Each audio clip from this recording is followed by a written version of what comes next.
We're good, man. We rolling? We're rolling. All right. Simple as that. See how we do it? All right. We're Easy rolling. enough. It is easy. Still got the snowman bag out front? Yeah, maybe. All right. Still winter, I guess. I didn't bring anything better to put up. Okay. You want to introduce them? Yeah. What episode are we? 3.14. You know what that means? 3.14. It's season 3, episode 14. Good deal. Did you know there's somebody here that I'm does glad this? it wasn't 13 We're anyway. important. No, that was last week. Yeah, welcome back. 3.14. We just said it. Come on. That's man. pi. It is. Yeah. Yeah, we should have done it on You March didn't know I had a brain that big, did you? No, I didn't. We have our You had a good mouth pal. that big.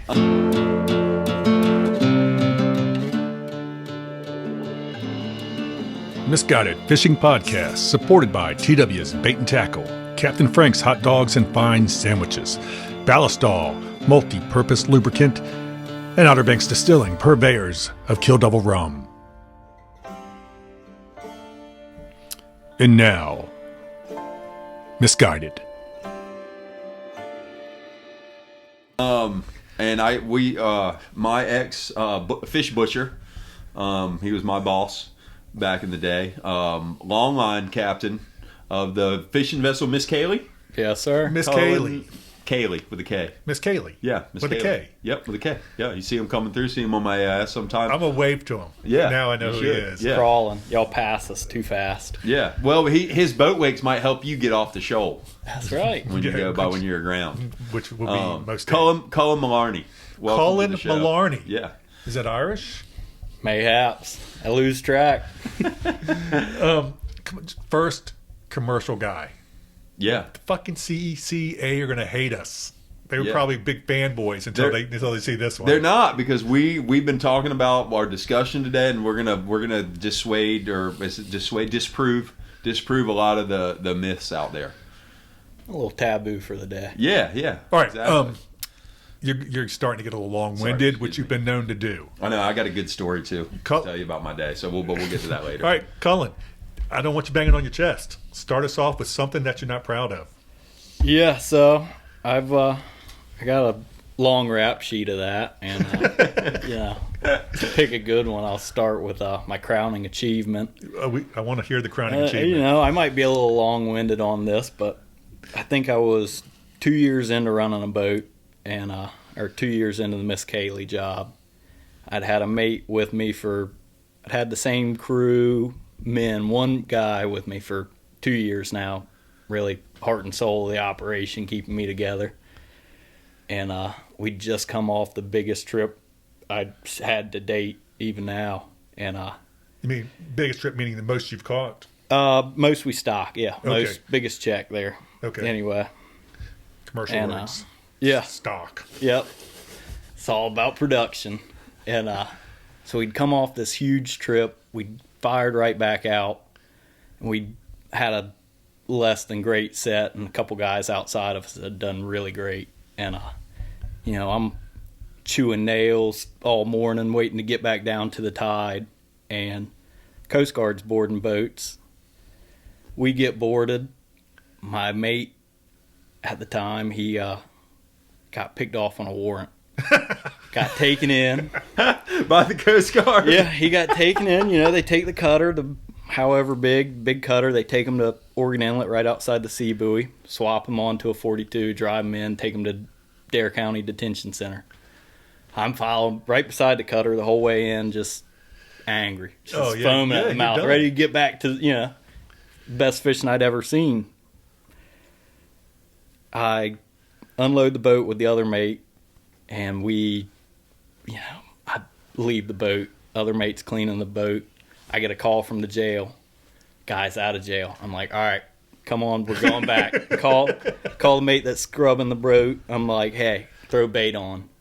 He throws bait on. I get on the boat, fire it up. We haul butt. I run out of fuel 3 days later.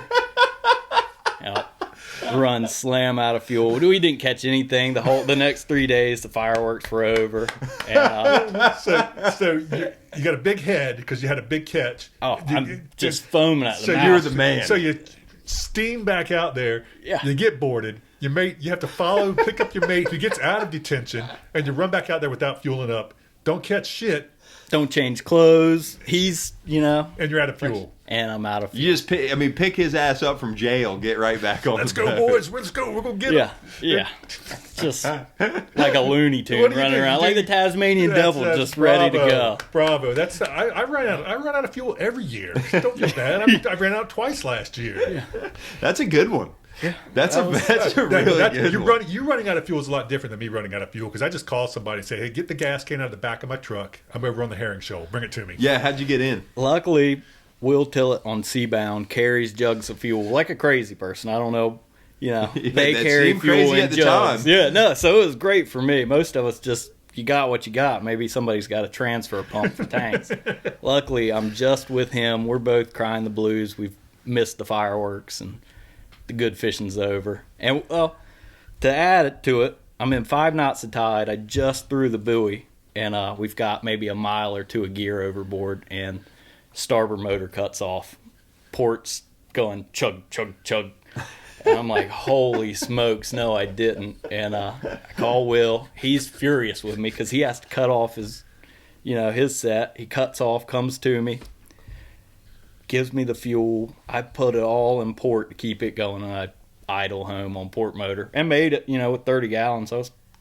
She was a miser on the way home, but and it probably didn't help. I ran her probably as hard as I'd ever run it on the way out. Yeah, oh yeah. To get out to that big catch from last week or the day before, whatever. Probably went backwards that week. Bravo. I love to hear it. Thank you. Ego definitely went backwards. Thank you for sharing. Your ego didn't go backwards. It just went back to where it was supposed to be, right? I've just gotten used to it. I mean, seriously, I've gotten used to my ego down there. I just doesn't even bother me. I keep mine down there. I don't let it come back up anymore. And if I ever get up there, I'm surprised. And the second it does. I struggle to get back down there because I don't want to get that feeling. The second it does, an embarrassing story happens. That's awesome. Thank Karma you. finds a way. Yeah, it always does, Now, especially what we do. I'm even more ignorant with you than I was with David Daniels, because he talked about motors, and I know nothing about that. And I really know nothing about what you've already talked about stock. Yeah, cutting off. What are the other terms? Hauling back, something like that. 5 knots of tide. I know what that is. Where you are, I have no idea what it means. So I'm going to ask you a lot of questions about what you do, man. So explain. It's long lining. It's what you do. That's what we do. Pelagic long lining. Usually we talk about nothing on here. We can kill 50 minutes talking about nothing. Yeah. And you'll absolutely learn nothing about us or learn anything about fishing watching us. Last week, people talked about it. They said we actually learned something, and it scared the shit out of me. Yeah. So look at me and my guest, Donnie. You're getting an education here. yeah, it's not what I set this thing up for. It was supposed to be like an episode of Seinfeld, except live.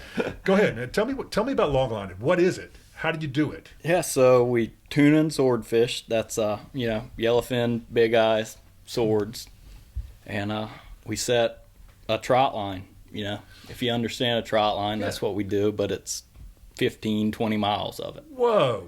But 550 hooks. Some guys might be hardcore setting 700, but whatever you put in the water, you have to get it back. So try not to overdose on what you put in the water. What size mono? I mean, is it mono? Yeah, it's all mono. It's all crimp mono.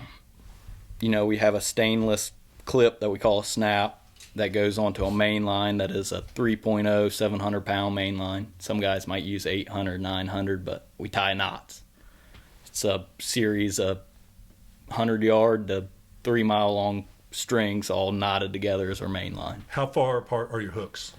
Now, that's a tough one to gauge. I think I've had an observer tell me how many feet apart they are, how many yards apart they are, or they probably go by meters. Do you do the beeper? Do you do the beep like Gord? So the beeper is kind of archaic there. That's a little old school. It's all AIS buoys now. Okay. Yep. What's an AIS buoy? AIS is maybe Jack knows how to describe AIS. What's it? I've just figured out what it automatic identification system, right? So yep, that is us. Smart guy. So if you have AIS, and I love AIS because absolutely for navigating, all the ships have it, all safe. The longliners have it. I have it. Some charter boats have it, some don't. But like for navigating at nighttime or in the fog, so it comes onto my plot screen, and there's a little green triangle, and I can click on that, and it can tell me if that's Miss Kayleigh. or if it's a big ship, something like that. And the triangle. The tip of the triangle is the bow of the boat, so it tells you which way they're traveling. If you're getting close to them, it tells you if you're on a collision course or not. Especially with the fog we've been dealing with the last week, it was invaluable. Not only did I have, okay, there he is on my AIS. Let me zoom my radar out to 8 miles. He's 8 miles away. Zoom my radar out. Okay, there he is on my radar. So it's just another good way to navigate. But now they have buoys where I can see your longline gear as well. Everybody with AIS can see our gear, and that's halfway a problem because it's just a buoy in the water, and sometimes we'll have sailboats hailing our buoys. But anyway, used to we had what Jack's calling when I click on your buoy, they're labeled as buoy. We have to label them a buoy, or else we're in trouble. I can understand why sailboaters aren't. Yeah, not always as well educated, but anyway, go on. Yeah, so the beeper. Oh, and we still call them beepers on the boat. It's just a term that stuck with us. But that was an AM radio transmitter. And they're this big 50-pound, you've had to pick them up. They're 50-pound and 16-foot long antenna that floats. And that's how we find our gear. But now AIS easy on the plotter instead of the beeper going on a dial with a light that'll light up when the AM frequency bounces. The beeper was I would talk about it was like the dog collars. The dog collars that they used to use deer dogs. You ever drive down the road and you see the guys with the antenna standing up out the antenna? And so the beeper was like basically you'd get a signal and you'd have to go towards the signal, like an old sci-fi movie in the 80s. All right. Well, cool. I've got it. So you've got a ton of line out. Yep, we have a ton of line. With lots of hooks. Lots of hooks. It's a big spool. It looks like it's a spool with a level line. Yeah. Is all it is, and it runs it out. And you let it out, guys clip on the hook? Yep, they snap it on. And then how long does it soak? Now that's a dependent thing.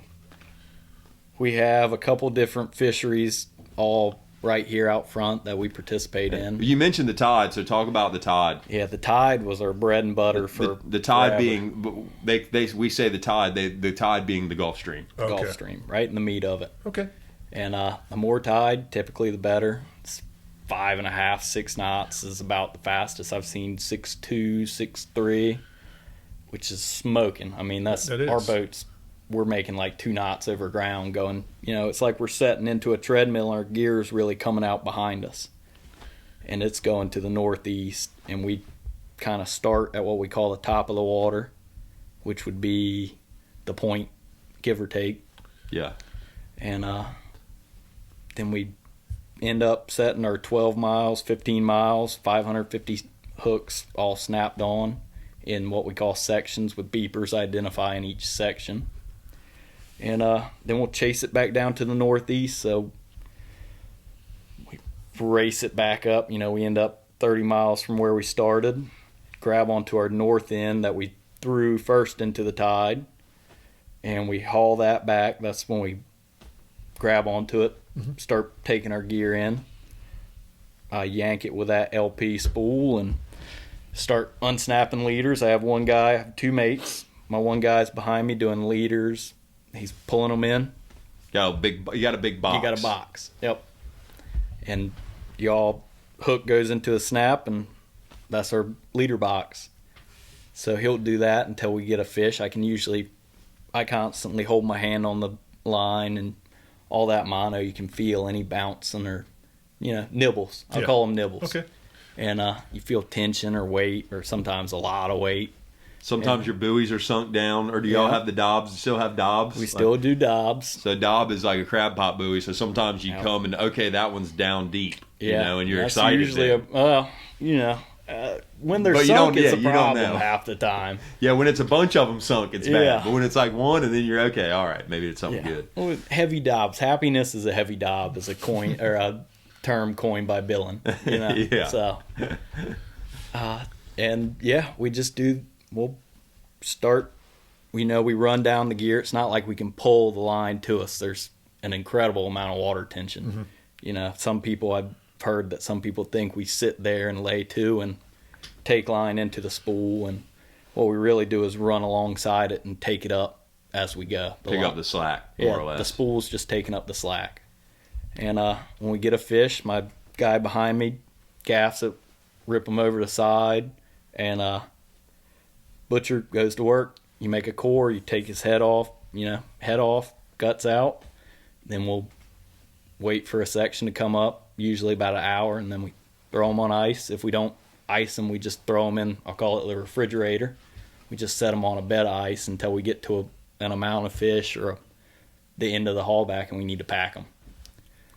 And that's they're all dressed, and you're just packing the Yep. cavities with ice. Packing cavities, playing Tetris, fitting them where they go, and Yeah, the beginning I remember was always tough because you fill everything up with ice. At least we did with Gordy. So you filled everything up with ice.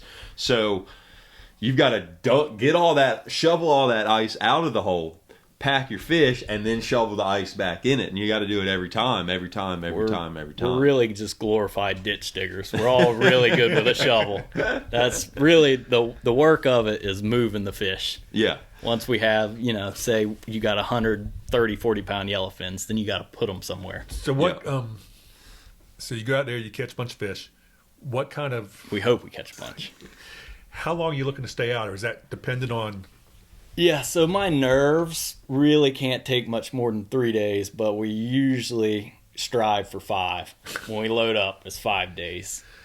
Maybe it's August and the weather just looks beautiful, and I'm just like, oh my gosh, we've got to go for this long. So we put 6 or 7 sets on. So we put enough bait, enough groceries for 7 days. And I'm just miserable thinking about 7 days out there on in a little boat. Yeah, I mean, the boats ain't very big. The ones are not big. Around here are not. We don't have the big steel hulls or anything like that. Not many of them anyway. No, we're smaller than Jack's charter boat. Oh wow! I remember when we did a trip with Gord, and this kind of goes back to because I remember the first trip we ever fished together. It was slick calm in September, and it was a full moon, and we fucked them slam up. I mean, you don't remember because you've had so many good trips, but it was, for me, as a little long line as I did. But I mean, God damn it, there was something on every freaking hook, swords and big eyes, and I mean, we had her filled up in like 3 days, and then we went back out, and I swear it was 11 days we were out there, Cullen. 8 or 11. Remember, because Gord, we couldn't set. It was too rough to set. Oh my goodness! It was too rough to set, but it was not rough enough to leave. So we just sat there. Yeah, we just sit there. We watched we watched The Perfect Storm. Yeah. That was the movie that went in the DVD player. That's a jail sentence. I would have thrown up. Yeah, let's put The Perfect Storm in and watch a movie about a bunch of longliners dying. Yeah. That was what else sets the mood? That was how we set the mood. It was and we made like $200 a piece or something. I think Gordy just gave us that because he felt bad for keeping us out there for that long. Sounds about right. We went from just, like you said, we went from heroes to complete zeros. It happens the next day. Yeah, it could be and we had to spend however many days with Daryl. And that's the thing, these mates are my roommates. Whoever works with me is my roommate. Yeah. Effectively for 120 nights a year, I live with these guys. This is home. I know what you mean, man. My other job, I know all about it. Yeah, not exactly. You got a shower? No, I do not have a shower. You don't have a shower? Nope. We got a deck hose. So you better hope it's summertime. You got a head? Or you got a bucket? No, we got a bucket. Yeah. Freshwater deck hose? I was telling somebody about we got that. fresh water. Okay. My limited experience commercial fishing, drop netting, I mean, that's what I learned was that there's a bucket. That's what you use, man. I was telling somebody about this last week, and they couldn't believe it. I said, yeah, it's just a bucket, man. You just... Yeah. Well, we, and now, and this is getting into the politics and everything, which we won't necessarily go there too much. We're not but going there at all. Now you're mandated to take a federal observer some trips. What, how many, a couple a year? You get selected by the quarter. So by, every couple months, maybe you're selected, take an observer. It's usually painless, but it's another roommate in a cramped, tent. A lot, and on some occasions they're females. On most occasions, they're females, and I mean they're just doing exactly what we are. Yeah. Here's your bucket. Yeah. You know what I mean? Because most of these guys, they've ripped their heads out to have more storage. Yeah. Where Gordy's was his head was freezer. where the freezer went. That's how we ate. You know what I mean? So sleeping right next to each other and everything like that. I mean, God, I can't imagine being one of those girls out there with just us. I couldn't imagine being anywhere with you. Yeah, exactly. Yeah, for any stretch of you imagine? No, I can't. I mean, like, our heads would be like this far apart, at nighttime. I don't want to think about that. Yeah. This is close enough for listening to you right now. It's all hot and steamy down there. Yeah. All right, got to sell something, man. We're 20 minutes in. He's rocking it. I know. Told you would. Teaching me something. Yeah. All right, let's sell something. Yeah. Who are we going to sell for? Well, we got TW's Bait and Tackle. Number one, we're sponsored. We got a couple sponsors. Did you know this? We got sponsors. He watched a few shows, I think, to make sure he wasn't going into a trap. Sporties sponsored Sporties. That's us. That's right. Yep. Anyway, TW's Bait and Tackle. Also, let's sell something for. Let's sell some hot dogs for Harvard, Captain Frank's. Yeah, Captain Frank's. Yeah, you get a Captain Frank's dog every once in a while. Man, I don't leave lawn cheese. Yeah, that's true. Yeah, you're not. We're hermits. We don't have a sponsor in lawn cheese. No, don't forget Ballastall. Got to do our guys at Ballastall. Cullen could use Ballastall for tying his knots. I can help him. We'll talk about that. I can help him out. As a gift for showing up. Yeah. Anyway, all right, take a break right now. TW's coming at you. No way in misguided fishing. Check it out. TW's got everything you need to catch all the fishes. The rods, the reels, string, baits, from all the guys that make that stuff. Shimano, Daiwa, Penn, St. Croix, Yoseria, Meat Hawk, etc., etc., etc. You want to look fly when you're doing all that catching? They got you covered with gear from Salty Crew, Pelagic, Extra Tough, and more. You got questions? Ask away. TW's is staffed by people who fish every chance they get. They got their finger on the pulse of Outer Banks fishing. I haven't even scratched the surface of this place. It's like a toy store for grown-ups. So check out TW's Bait and Tackle in Nags Head, the Outer Banks' largest tackle shop. Milepost 10.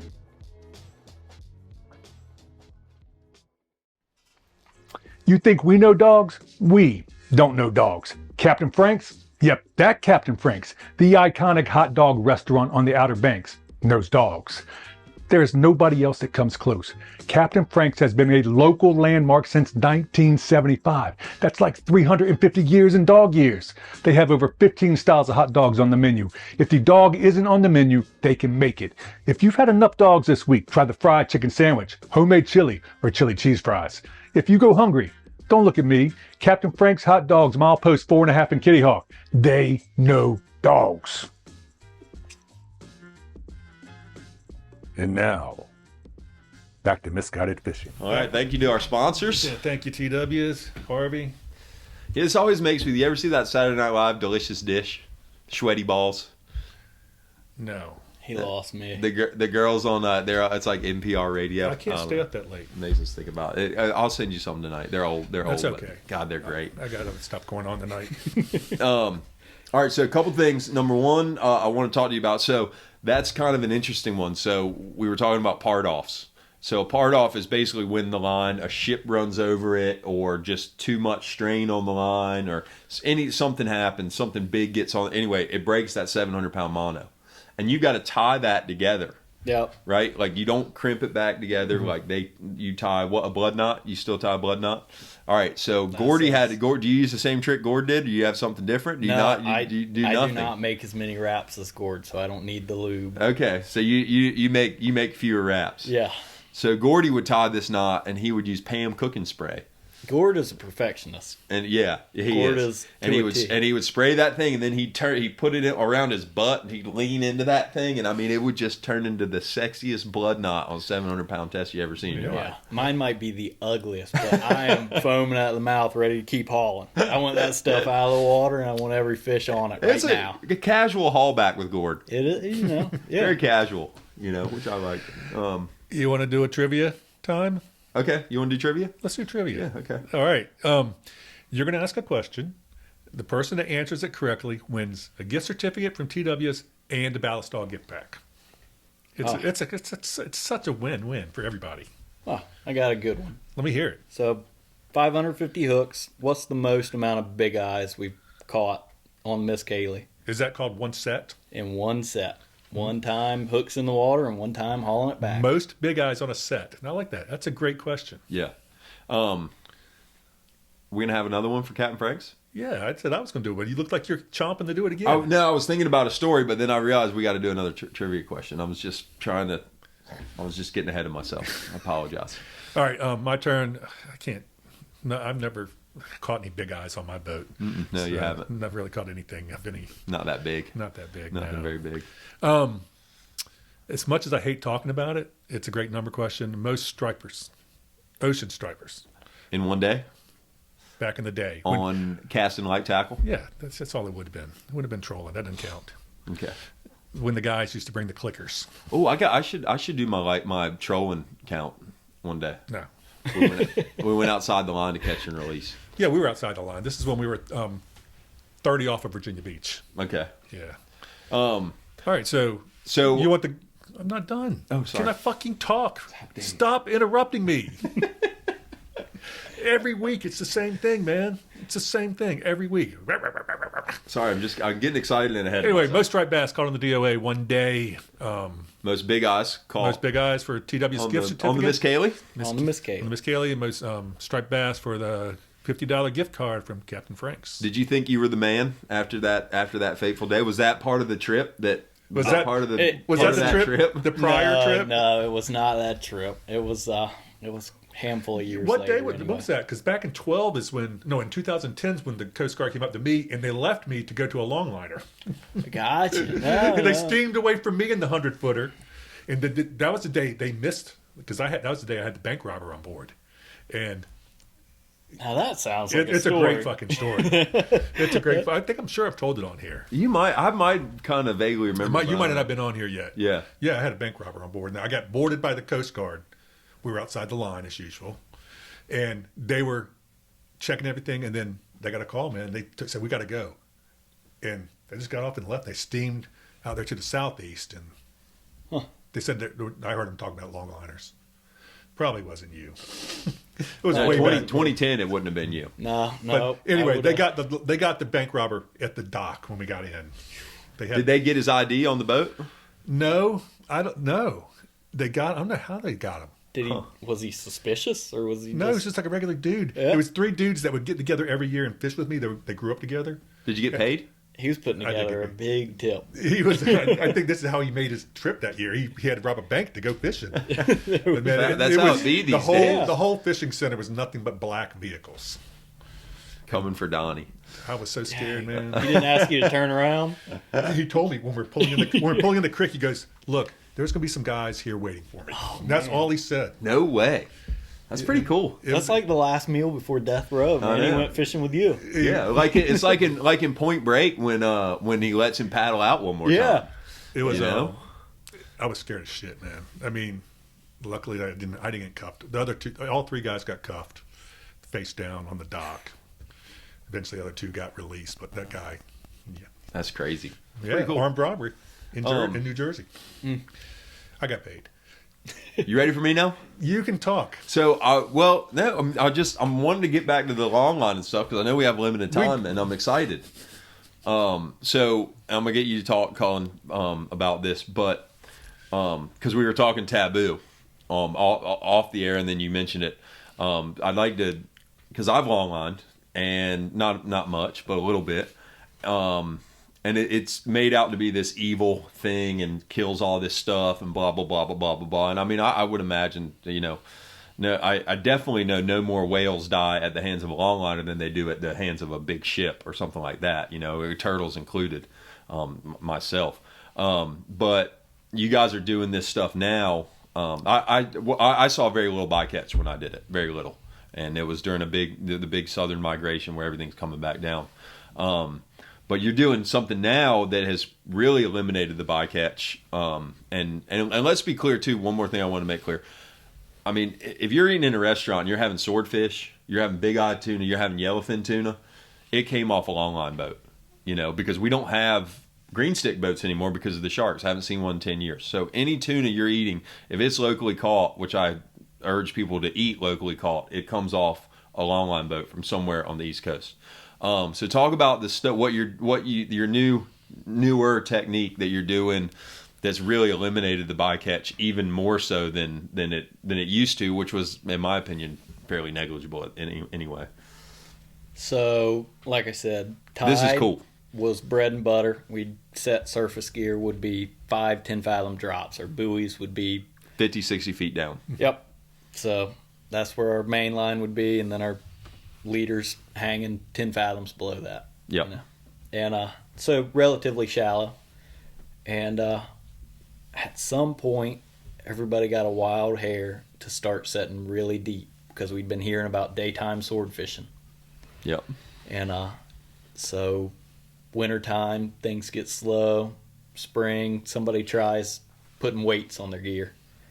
What do you know? There's a handful of swords around weights. And then things just kind of snowballed from there. Guys setting 100 fathom drops instead of 10 fathom drops. And now we set deep, you know. Yeah, And down there, what? What's the deepest you've ever set? Well, more ballpark, because I guess you don't always know. 100 fathom, it's a chore for your spool, you know, hydraulic spool, all this water tension. It's about all your stuff wants to do, get that 700-pound mono and all that line up from about 100 fathom deep. So you're dropping your main line down 600 feet, Yep. and your drops are 10, 20 fathom? Yeah, but you got to remember there's sags, so the highest point on the line will be that 100 fathom. But Okay. then there will be 2 miles till the next float, maybe. A mile Right. to the So next it's float. gonna- So it's gonna sag. Sag down. So you might be getting down there 1,000 feet. Yeah, absolutely. Yeah. Absolutely. Then plus another 50 I've been or on the 60. bottom in 200 fathom plenty of Okay. times. And what are you seeing different? And it's just a total lack of bycatch for the Okay. most part. A lot of so we deal with pilot whales, and we don't catch them necessarily. We Yeah. will have interactions, but it's for not. They're getting better, which is crazy to say. In my short time, there's less interactions, and they steal our baits, but. We kind of negate that setting deep. They're a little lazy. They don't want to go that deep for food, for little snacks. You know, they're just kind of like, ooh, piece of candy. I mean, because sometimes the whales, and when I was doing it, they would eat them right to the head. Yeah, and they or a squid, they'd slurp it right off. they'd slurp the squid off. Now, how they do it, we don't necessarily know because it's really amazing that they'll wipe a fleet of 5 boats out. And they won't get caught. And they don't get caught. No, it's wild that they don't get caught. I mean, and we deal with them. It's once a month, you know, not once a month. Once a month in a trip, you'll deal with them a couple days, and it's just the most aggravating thing that you spend all day setting this gear and you go to haul it. And it's it's not like you don't catch anything, so you just get it off. You're 8 hours of hauling no bait. No, you hadn't been fishing all day. And it's these daggone whales, and they'll be right beside the boat, and they'll be happy as clams because they just wiped out a couple $100 worth of bait. And this Argentine squid that's all pretty and, you know, top dollar. And they wipe us clean. So the deep dropping negates that to an extent. They will get lazy and will notice in the sag maybe they won't get it. Right. But they might go down there 100 fathoms. Yeah. Because they'll dive deep, those things. They can. And, you know, I don't know. But a lot of like our shark issues in the tide sometimes we would get hammered up. And it would be by hammerhead sharks. It would be an otherworldly amount of sharks. And I mean, they're either eating your fish or you wouldn't get a hook back or you'd have a shark. And if you've pulled in 20 to 50 sharks in a night, you're just whooped, and you are cussing each one of them, calling them every kind of bad name in the world. Is there a market for shark? No, there is. Well, not really hammerhead, right? Yeah. People, you can keep them. You can keep 33 coastals, I believe. Don't quote me on the number because we don't really participate in it. But yeah, you'll have 33 sharks, But is the money for them not even close to what you're trying to get? No. You ain't getting $10, $20, $10, $15 a pound. You can't keep pelagics with the sharks. So it's not like we can just see the dead ones and be like, oh, well, we'll keep him and add him to our catch. You know, you cannot land both the tunas and swords and the sharks. You get to pick one or the other. Oh, wow. Did not know. Yeah, the more you know. And so with the deep setting, and the other thing about the deep setting is do you deep set in the tide, or that's all slow water? Now, which makes it, I mean, so you're in usually better sea conditions. Yeah. Unless it's a southwester. Yeah. You're setting cleaner fishing. So not only is it better for you, it's better for the critters that, you know, people love so much, that some people tend to love so much. Yeah. And the product that's coming out of that deep water is better product too. Is that right? Same product.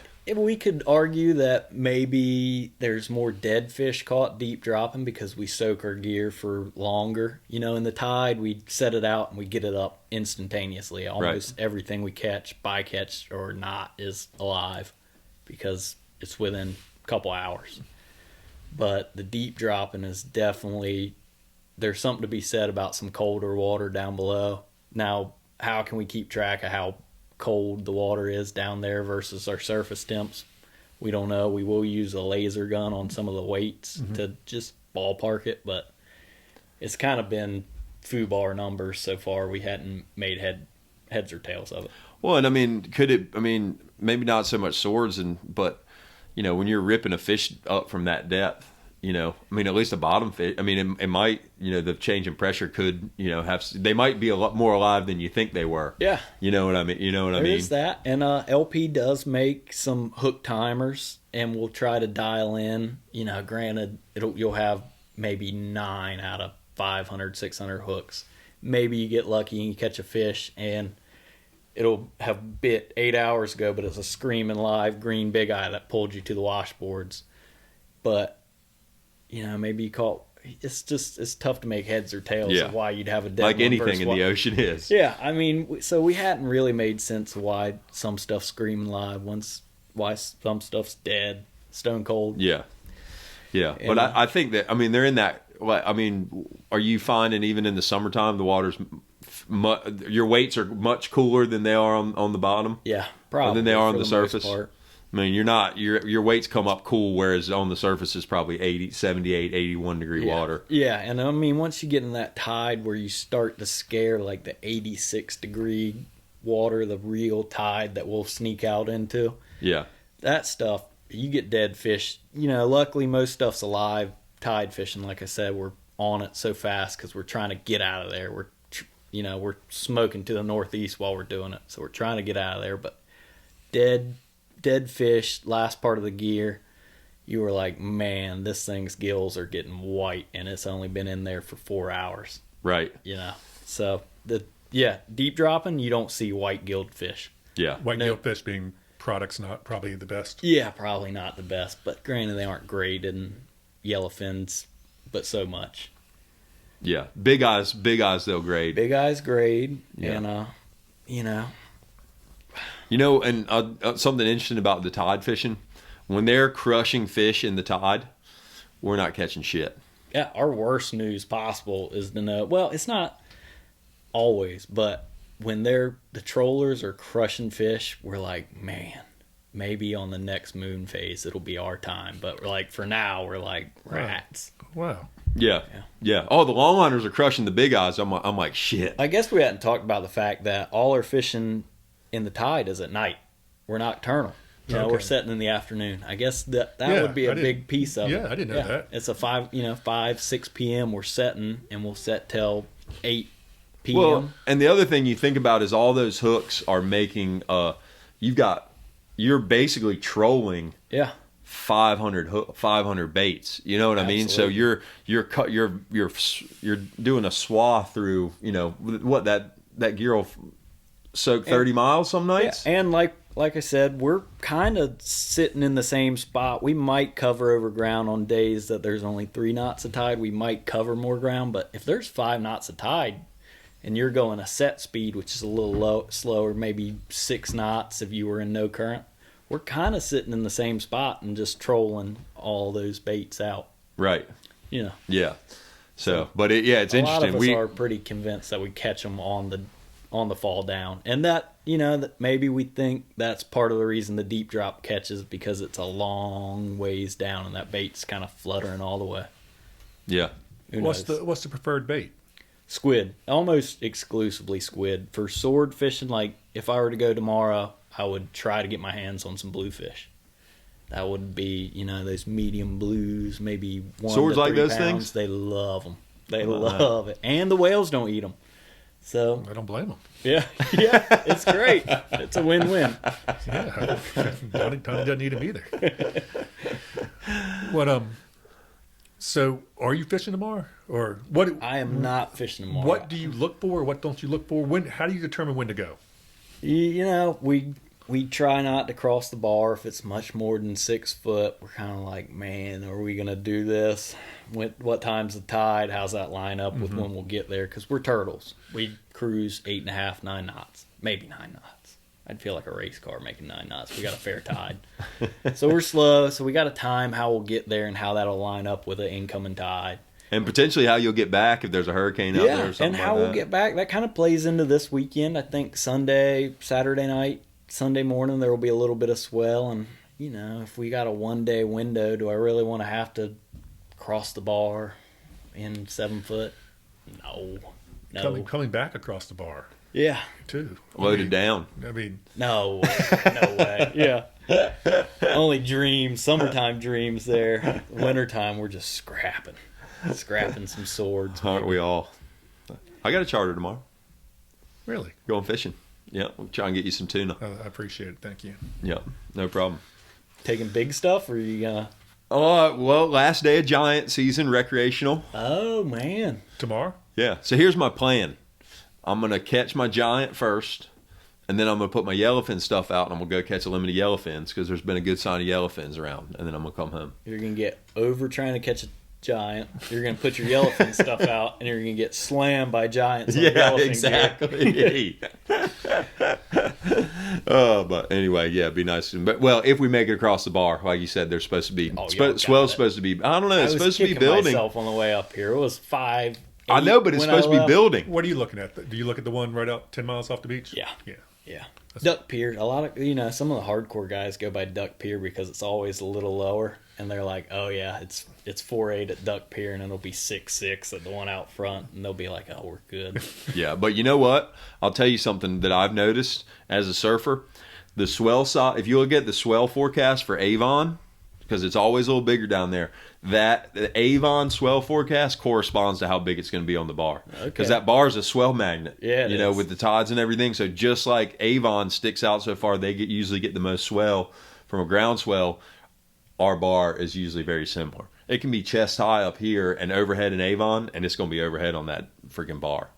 But I would say right now it's better than it's ever been. It is crossing. fantastic. I've been through there without slowing down on an 8-foot swell a couple times this year. You catch the right tide. High tide, it's amazing. That we got 7 a.m. high tide tomorrow, so that's going to help. Yeah, and you're fast. He takes for granted that he's fast. He can actually steer. But when we kind of get there and we just hold on tight, you know. Yeah, but still, when a set breaks in front of you, you're like, yeah, shit. Only one way to go. Gotta keep moving. Reverse is good. Utilize the reverse if you have to. So we just hold on. Donnie's got the jet ski. He just. I don't know the last time I went down the middle. I never go down the middle. You go right South out there cut. by the jetty? Depending on which way. If it's northeast, I'm going on the south cut. Oh yeah. Yeah. The south cut looked like all right the other day. Like I could make it. Almost on a higher tide. You scout it out for me. No, I'm not going to try it. But there was a year, I remember riding out on charter boats, there was a year where we were going through there. Yeah, I broke my windows right there one time. I had no idea it was big, and I was like, yeah, I'm going to do this south cut. I just like it because there's only one wave I'm going to hit versus if I go down the middle or somewhere like that, then there's going to be a mile and a half of waves I can hit. I do. I try and pick my days, and I try not to go if it's too sketchy. So anyway, you're not fishing tomorrow. No. So you have to look at it. You have to look at the weather.